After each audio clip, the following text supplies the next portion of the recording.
It's time for the Featured Artists of the Week, only on Judah Nation Radio. Yo. How y'all doing? This is your boy Controversy, Michael Williams with Judah Nation Radio, again back with another featured artist interview. We've got we got many people won't know. We got a vet in the house, if we want to be honest. We got somebody that's been doing their craft for a minute. And usually I let the artists introduce themselves. So why don't you let everyone know exactly who you are and go. It's Buck Barnabas, man, out of Rochester, New York, representing Jesus Christ, man, Double Edge Ministries. What's good, man? What's good, man?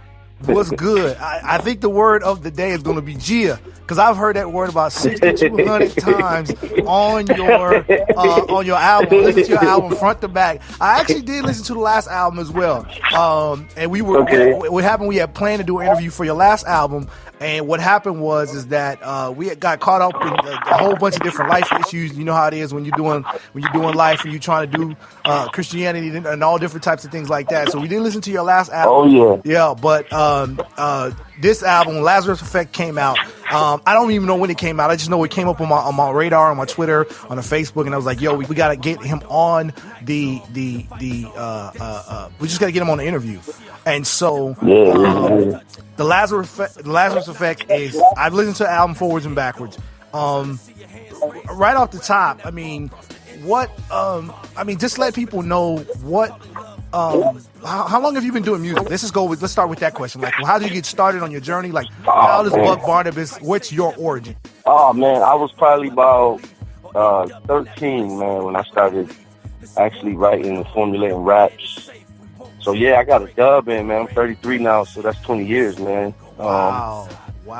Yeah. 33 years. It's interesting you say that. It's because a lot of people think that this artist game, and I'm not even gonna say rap, I'm just saying with all genres of music, that you can just wake up and do it and be proficient in what you're doing. And the reality is, if you don't put the time in to owning your gifting and your craft, like your investment or even into time into doing this is not going to produce. I don't think it's going to produce quality music, and I don't think it's going to produce something that will allow people to, just learn and grow from your craft. So you say you've been doing this for 20 years now. Yeah, man. Yeah, it's been a minute. Was your first interaction into the music genre, whatever you call it, was it always Christian based, or did you start out like, doing secular rap, or how did it go? Well, my story is kind of interesting because I grew up in my uncle started a church that I grew up in, and most of my family is well known in where I'm from for a lot of street stuff. And my uncle transitioned from the streets into the church, which is like a lot of my family. And some ain't out the streets yet. I'm still praying for them. But I was out of town. I moved to North Carolina, came back, and me and some of my cousins, they was kind of like rapping. I was like, man, that's kind of cool. You know what I'm saying? So I started writing raps. We started writing raps together, and I think we was just rapping about anything, just trying to just rapping about what we saw, and then to kind of get, I guess you could say, to kind of practice, we would write, whatever we could that we thought was Jesus rhymes, and we would rap in front of the church. And then as I got older, we a little older, we branched out and started doing other stuff. And then actually I was probably about 15, I met this guy who pretty much kind of started taking me under the wing. And at the time, he actually was the first person who I heard rap in a way where it was like, wow, that's what I want to do. And, amongst my peers, it was different. But when I looked up to him, it was like, wow, this is crazy. It was at like a barbecue type of thing where that was like when I really met, what rap really was. I mean, I grew up on all types of hip hop and stuff like that, but far as when I personalized it, it was like that was the first time. And then when I was 16, you know, he started to take me under the wing, and he was actually transitioning into Christ at the time, right after I met him. And they had a studio for years because they used to rap, and they started doing stuff for Jesus. And I actually, God actually saved me in their studio at about 16 years old. And, you know, we prayed, and God kind of came in my heart at 16. So I would say it was a mixture of a lot of like different things, where I was exposed to secular rap on a lot of different levels, and then, you know, Christian rap at kind of at similar times.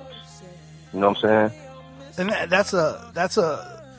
that raises a few questions, actually. One, it seems like that you always had your start, at least got an introduction to your start. You say you got saved when you were 16, but you said you got an introduction to what you were supposed to be doing at an early age. And really, with almost every genre that's urban, you hear a lot of people getting their start in church. And even from you talk about, you know, any one of your major artists, whether they be secular, R&B, get started in church and then go through whatever life circumstances that you went through and still end up managing being where you're at 20 years later. Or was there like a departure when you came back? Yeah, I would say that at 16, I really began to walk with the Lord, and it's really when I had some of my most quality years with the Lord. I was in high school, and I you know, I mean, literally, like, I mean, bro, like 6 months before, like, I started in a new school. My dad bought a house in the suburbs, and I was in the hood, and he bought a house in the suburbs, and I went to the school selling drugs. Like, soon as I went to the school, as when I first started selling drugs, and I mean, I was literally like, from one year to the next, I was selling, you know, weed. I had people selling weed for me. I was selling weed in the bathroom. You know what I'm saying? I was catching licks in the bathroom. And then the very next year at that same school, I was witnessing at the school. You know what I'm saying? So it was a real dynamic and drastic thing that God did for me at about 16 years old. And I, about a year and a half, 2 years, I kind of backslid and went kind of into a brand new lifestyle, which was new. I didn't like go back. I just went and went further into the lifestyle of, you know what I mean, selling drugs. I was introduced in a whole bunch of stuff, man, from robberies to drugs, guns, prostitution, just all types of, I mean, my story is like, it'll take me days and days, but I think up till I got to about 23, I think I was 23 years old and I've had some bumps since then, you know, since 23 years old, but at about 23 years old, I started walking back with the Lord. I had a real crazy experience, where it just kind of, God just kind of got my attention. I didn't go to jail or nothing, but God got my attention. And I was running from God anyway. I knew the whole time I was running from God. Like, there's no, you know, I'm looking at the clock like, all right, you know what I mean, the whole time. But I just dove into a lifestyle of crazy stuff. So, you know, at about 23, God snatched me back out the streets. And is when, you know, I kind of came back to the Lord. And I began to walk with him. And it's when I got married, I think, right after that. So I've been married 10 years now. So, yeah, man. So I was on a little hiatus, man. A little wilderness experience. But he, you know what I'm saying? Now, go ahead. No, I was going to say, so, I mean, your from what I'm hearing, your testimony does include that wilderness moment. I was about to say that you have a wilderness moment, but it does include that wilderness moment. And still somehow, how would you attribute the motivation for what you do now? Is that attributed to I think music or?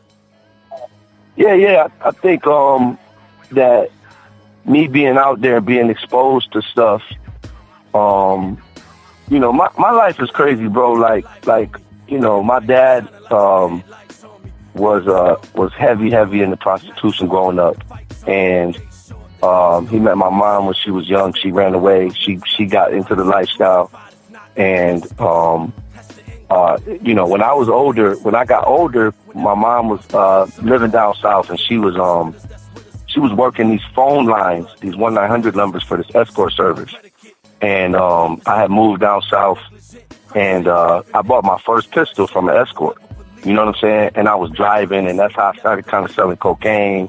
And, I guess you could say, and I think where I'm able to meet people and they hear the real passion for, it's just no fake. Like I come from both sides in a weird way, which really shows the sovereignty of God, and how He's always in control. Like I always, at 4 years old, 4 or 5 years old, my dad was praying for me. I had asthma real young, at a young age, and God healed me. 4 years old, my dad, taught me how to plead the blood, and I'm pleading the blood. And then, at about 16 years old, at about 15, 16 years old, my dad is helping me bag my weed up. Wow. You know what I'm saying? So it's like, that dynamic of seeing, when I moved away, live with my mom, it's just me and her, and I came back, my dad was actually backsliding back into the streets. And he had been for like 10 years. So my life is not like no church kid that tried to go out and be tough and be street. I grew up in that, and I grew up over here. So God, I always knew about God at a young age. I always had a relationship with God. I remember my dad telling me a story when I was like 2, 3, or 4, like 4 years old, where I told him, like, people don't understand God, and He's a spirit. You know what I'm saying? I'm 4 years old telling him that. You know what I'm saying? So I always had a relationship with God, but I also had a relationship with the streets, man.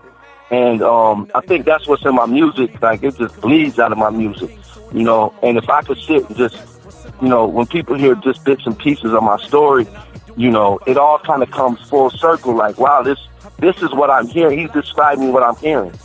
Somebody who has always had a passion and a love for the Word of God, but has also been pulled in by the street life and different things that I was born into. We all born into sin, So, the sin that I was born into was people that I loved, that loved me, which is my parents, that was addicted to, whether it be drugs, the lifestyle, just a lifestyle of addiction. You know what I'm saying? So, yeah, I think it contributes in, doing what I kind of try to do my best at, is just be myself, bro. Like, I can sit and talk about the streets, and I can also talk about weighty theological matters. And, as I'm learning, I don't know a lot, but I'm just saying, the more you know, you don't know nothing. But, I think, I was able to, I'm always able to balance those out, because that's just what I am. Like me being, it kind of parallels with me being, my mom is Italian and white, and my dad is black. So if I get around different type of races of people, I can still be myself. And I'm like this over here, and I'm like this over here, and I'm still being myself. You know what I'm saying? So, I think that's a beautiful thing too. And, not to go any further, but I think when you see a lot of things in people's lives and things that they do that we see, a lot of times people have identity issues because they don't necessarily know who they are. And I've always grew up, me and my mom and dad, they had a saying. We used to say, like, you got the best of both worlds. You know what I'm saying? So it's like, you white over here, you black over here, you got the best of both of them. You know what I'm saying? So that's just kind of how I look at the streets and how I try to balance who I am as an MC, who I am as as somebody who's called to evangelize to the world. And it's a balancing act, of not conforming, but just speaking the language that you understand, and speaking from and to the culture that you come from. You know what I'm saying? Man, that leads me into this track. We talking about wilderness. We talking about just coming out of a place where you have been exposed to darkness and evil things, and so we're getting ready to play Dark Place featuring Young Noah. Yeah. Tell us a little bit about Dark Place and how that came to fruition. Oh man, it's just the homie creator produced the track. It's a different track, and it was fun. Creating something that not a lot of people are used to hearing me do. Different rhyme pattern, different rhyme scheme. I have fun though, man. It's just about pretty much who I am as an individual and what I've been through and how I come from a dark place. And sometimes in life we hit dark places. You know what I'm saying? Right. And my dark place just happens to involve the people that it involves. That's how we look. That's how we sound. So yeah. So man, we Young Noah, shout out to Young Noah, man. Yeah, Young Noah. We're gonna get into this track, Dark Place, featuring Young Noah from Buck Barnabas. This is Judah Nation Radio. Keep it locked.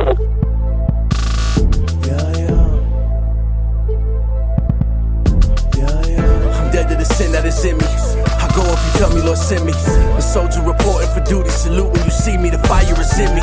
Shooters on deck. This beat to get killed. I do this for wreck. The evil is real, but you not a threat. See, we not the same. Two different sets. Shit. Colors they bang in my hood. Every day in my hood. If you stay in my hood, you know what I mean when I say in the hood. Gospel is on me. I slang in the hood. Shit. Still connected to the plugs. Still respected in this love. The shooters, the killers, the robbers, the dealers. Respect cause they know how we palm. Whatever he started, he could finish. How you think I go hard for the finish? My eyes on the prize, they won't see my demise. If the die is the gain and I'm winning. So when they start shooting, I fire back. Watered down gospel, yeah, I bring that fire back. I need a witness, I don't mean religious. See, we in the trenches, you be where the choir's at. I came from a dark place. I ain't learned from the free base. I ain't worried about the hearsay. Take the word where it ain't safe. See the pain, heartbreak. I'ma go where the Lord take. See the darkness in our state. Yeah, yeah. Came down like a Martian, hung on a tree like Tarzan. I can hear them angel marching. He coming by with that arson. Came down like a Martian, hung on a tree like Tarzan. I can hear them angel marching. He coming by with that arson. Blood dripping grace for the sinner. His love erased hate for the sinner. Spoke to the deep, there is hope for the streets I come from, yeah, he ate with the sinners. Now I pitch hope with a dope bat. Water whip on the stove, bring the coke back. Just give him a fork and they'll cook us some crack. They'll come back here like fiends with a smoke gas. We won't be quiet, don't even try it. Kill me, I still won't deny it. I'm good with the pressure, apply it. Say me, yeah, maybe I'm biased. Maybe I'm crazy, maybe you're right. Maybe I'm wasting my life. But what if you're wrong and what if I'm right? When you took a gamble with life, who's gonna stand before you in his presence when you give account for your sins? And everything gathered, it really don't matter, don't none of it count in the end. Something to think about, I ain't the judge of the jury, I say it in love. But it's the truth, only way to the Father is Jesus, yes, he is the plug. I came from a dark place. I ain't learned from the free base. I ain't worried about the hearsay. Take the word where it ain't safe. See the pain, heartbreak.